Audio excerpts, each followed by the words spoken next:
Okay mga lods, collab tayo sa ating kaibigan na stone collector din siya.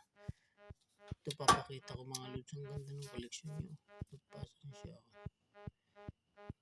Ano papansin niyo, diba? Ayan o. Tumatagos yung crystal niya. Ang ganda. Iwan pa lang. Ano? Ngayon. Ito kakaiba mga lods. Kumikinang. Talagang ano siya. Didiretso ata pa rin. Ang ganda ng collection niya mga lods. Kulay dilaw naman yun yung kulay niyo. Clear copy siya. Ito susunod mga lods. Lagpasan din siya. Mapapansin nyo, clear copy din siya. Yan mga lods. Crystal diamond yellow wrap. Type siya mga lods, sapphire. Napakaganda niya mga lods. Sapphire siya mga lods. Kinds of sapphire siya.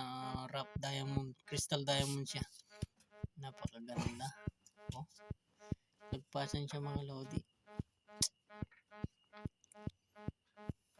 Yung mga collection niya mga lods. Ma-miss ka sa ganda ng kulay ng crystal diamond niya kasi kakaiba yung kulay niya.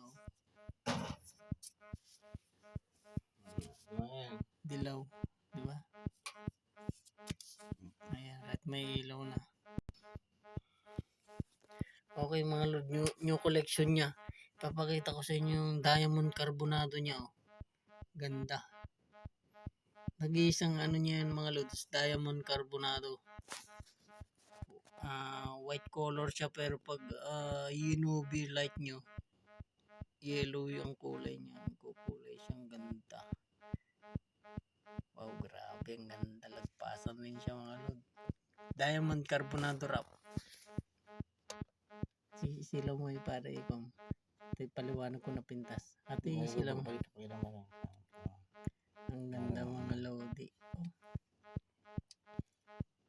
Kung makikita mo tanang ano to. Ito mga lodi, natural siya. Ganda. Kung titignan nyo mga lods, parang wala lang na ba to. Pero natural yan. Jadestone. Jadestone. Ayan mga lods. Ayan yung katibayan. Inaano niya lang para mapansin yung natural talaga. Yung jadestone siya. Napakaganda. Comment below mga lods sa gustong interesado dyan. Comment below lang kayo sa baba. Ganda. Ang jadestone yan. Walang daya. Natural yan talaga. Makikita niyo yung katibayan kasi. Gusto nyo malalaki, meron. Meron pang malalaki daw mga lods. Per kilo. Kung 10 kilo, 20 meron. kilos, 50 kilos, meron yan. Jadestone yan. Meron daw siya mga lods. Comment below lang sa baba mga lods. Sana all.